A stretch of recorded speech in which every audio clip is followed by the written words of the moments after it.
Okay, 8th grade, last Thursday video. Aren't you excited? We are on lesson 7 in module 4, page S.23, lesson 7 if you are getting the pages in Schoology. So we're going to go over solving or trying to solve numbers 1, 2, and 3 on page S.23. And then I have some questions for you because you're going to see some things are going to happen here. So let's start with number 1. Draw our divider line. There's no simplifying to do on either side, so we've got to make 0 pairs. I see there's 7 x's over here, so that means I'm going to leave this here. I need to get rid of this negative 3. So I'll add 3, 7x equals 5x plus 8. Now I want to get rid of this 5x over here. I want all the x's on the left-hand side. So I'm going to minus 5x, 2x equals 8. Divide both sides by 2, right? And we get x equals 4. Now, after you solve this, what I want you to try to do is substitute a different number for x into the x spot here and see if it comes true. Right? If I plugged 4 into the x spot, this would come true. I want you to try another number and substitute it in and see if that comes true. Let's look at number 2. Number 2, so we've got 7x and 7x. Okay, well, let me start by making a 0 pair with the 7x, I guess. Minus 7x from both sides, right? Negative 3 comes down, 5 comes down.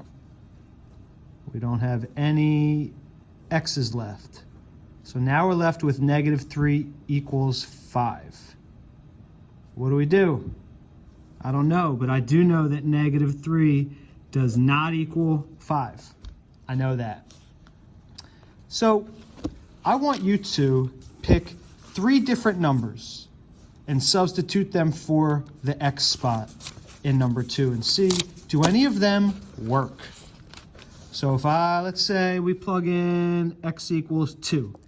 If you plug 2 into the x spot, does this come true? And then pick 2 more numbers. See if anything you pick can make this come true. Last one. We look at number 3. So I can do the same thing. 7x minus 3 equals negative 3 plus 7x. Draw a divider line.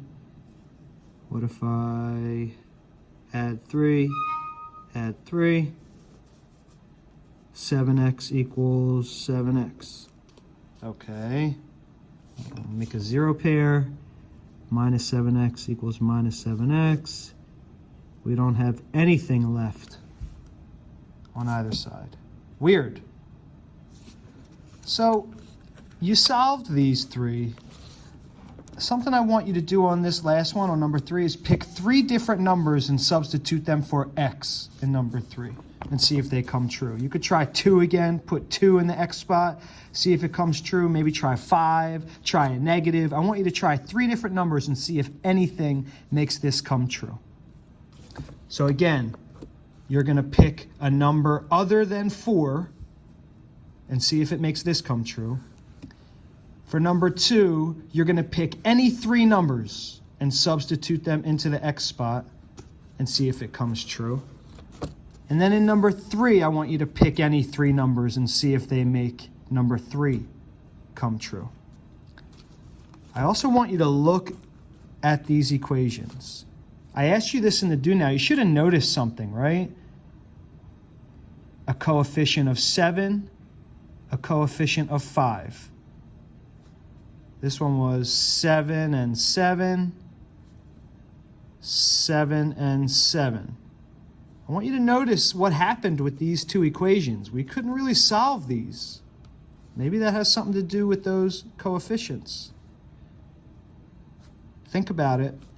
Do all those extra steps, and I cannot wait to see what we figure out tomorrow, because I'm going to tell you right now, one of these has 1 solution. One of them has no solutions. And then one of them has what we call infinite solutions. We're going to stamp these things tomorrow, but I'm curious if anybody can figure out. Okay? Get to it. Don't forget your exit ticket. I'll see you at 1:15 for office hours.